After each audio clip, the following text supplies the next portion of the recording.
I'm here with Rockwell. Hi. And Eric Wyatt. And yeah, we're just here to ask a few questions about what you thought about the workshop. So, either of you, feel free to answer. What are some key takeaways from this year's Oyster workshop? I thought it was really great. It was really nice to meet everyone, talk to everybody, and I feel like I learned a lot, and especially about the eyed larvae and stuff. I hadn't really learned much about that. Like the life cycle of the oyster, I guess. Yeah.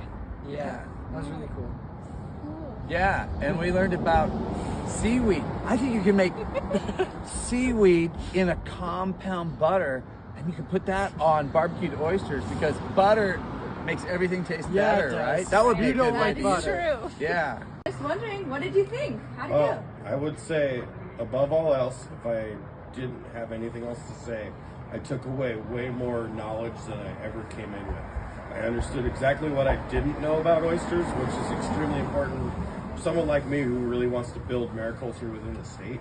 And so to have the knowledge and the ability to share that with other people, I mean, it gave me the enthusiasm to really share what we learned. Since initially attending last year and having our own oyster farm, I've since transitioned now to working with kelp blue, and we're working on giant kelp. So now we're starting on a new site out at Sea Otter Sound for a 121 acre farm, which we're excited about, which is just another piece that adds on to our oyster farm. Yeah, onto our oyster farm that we have over in Kloak. And yeah, this workshop was extremely valuable for someone who has little experience in oyster growing. Have a lot of experience in building processing equipment, but zero in actually the animals that go into it.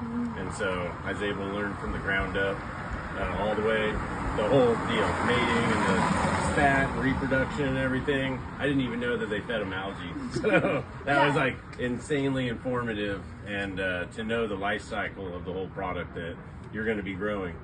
Did anything surprise you in the class that you getting to see things in the microscope was amazing. Yeah. I also think the different size levels, we weren't anticipating such small animals going into our Flupsy. So it's our first year that we're going to be implementing our Flupsy that we actually put out in the ocean last year. But we've been really kind of working up to this moment to attend this class to better understand from others how they fill their Flupsy or utilize it. Yep. So that's one of our bigger pieces, the 3 to 6 level. We have a lot to take away. And when you get into oyster farming, when we got into it, everyone's telling us, you're hearing a lot of different stuff from people who used to farm in the past, people who farm now, and everyone's telling you all these different things and what things look like and what it's going to be like. But when you actually come to this workshop, it all makes sense. So just people explaining to you how things work and you have to picture it in your own head, it doesn't really make any sense until you actually get to come here and see it for yourself. So that's what was probably the most valuable thing for me with this workshop, was being able to actually put pictures to people's words. Now it all makes sense. I can't wait to go farm now. Yeah, I'm super excited. That's awesome. Yeah. And I think I'm coming from both the oyster and kelp perspective. Now this year is I'm able to meet and connect with other people like Nick. Nick has been showing me way different styles for harvesting kelp manually that we didn't even know. So this is exciting. Yeah. So there's just a lot of networking that has been really beneficial. The networking is huge. Yeah, the networking is huge. Really exciting. That's so awesome. Stoked for you.